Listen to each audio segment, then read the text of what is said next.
I'm David Kano with the Hollywood MMA Show for TV Mix, but today it's boxing news time. The stage is set. Manny Pacquiao versus Timothy Bradely. I'm joined with Timothy Bradley's trainer, Joel Diaz. How you doing today, sir? I'm doing great, thank you. Big fight. I call this one of the big four fights of the year. Two Pacquiao fights and usually two Mayweather fights. What are your initial thoughts right after the weigh-ins? Just going through the moment right now.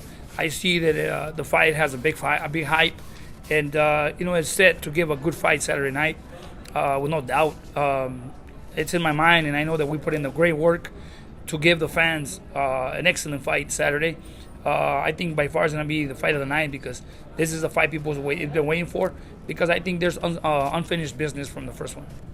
Now, this was obviously a pro-Pacquiao fight. How does that play into Timothy Bradley's mind frame when he hears the boos? What do you think about that? It's nothing new to Bradley. He's always had the boos since his career, and like he says, the day people don't boo me, that day I'm gonna be worried. But right now, the boos are good. He's always been through boos all his life. The first fight with Manny, I think every soul in the arena just booed him, and this time it wasn't as bad. It was a good feeling that we had a little bit of support from some of the fans. But like Tim says, man, if people boo me, they just give me energy. It boosts me up because I must be doing something. But isn't that weird? He's an undefeated fighter. He's a champion. That has to play a little bit on his emotions, don't you think? It does, man. But you know what? He works hard, and at the end of the day, he realizes that boxing is a sport where there's likes and there's dislikes. People like styles, and I guess his style is not a very likable style. And that's the way it is. We see a lot of African American fighters that they're the best in the world and they don't get the credit. Mayweather, Andre Ward, they're undefeated.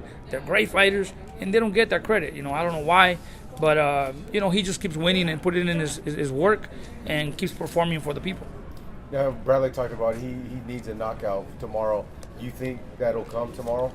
You know what? I'm gonna tell you something. We're gonna give the people what they want to see. As the rounds go. And I think as far as I'm concerned, you're the first one I'm telling this to. If we're going 5-6 rounds already, and I see that it's not going in our favor, I'm gonna have Tim go all out, man. I'm gonna have him go all out. If we're gonna go down swinging, because I'd rather have him lose, right. I'd rather have Timothy go home with a knockout, him being knocked out, than go home with a controversy. So if we go in the 6th, 7th round and we see that the rounds are not in our favor and at the end of the fight we're not going to win, I'm just going to risk it all, man. I'm going to have Tim go in there and exchange and give it a war. Give the people what they want to see.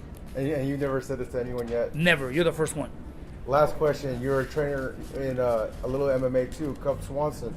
He has a fight coming up against Jeremy Stephens. What are your thoughts on Cub? Cub right now, his confidence level is really high. He has 5 knockouts straight, his stand-up is getting better and better every time. He's putting in his work. He comes to the boxing gym and he spars all my fighters. He spars every single one of my pros, and he's getting better and better, man. His confidence level is high.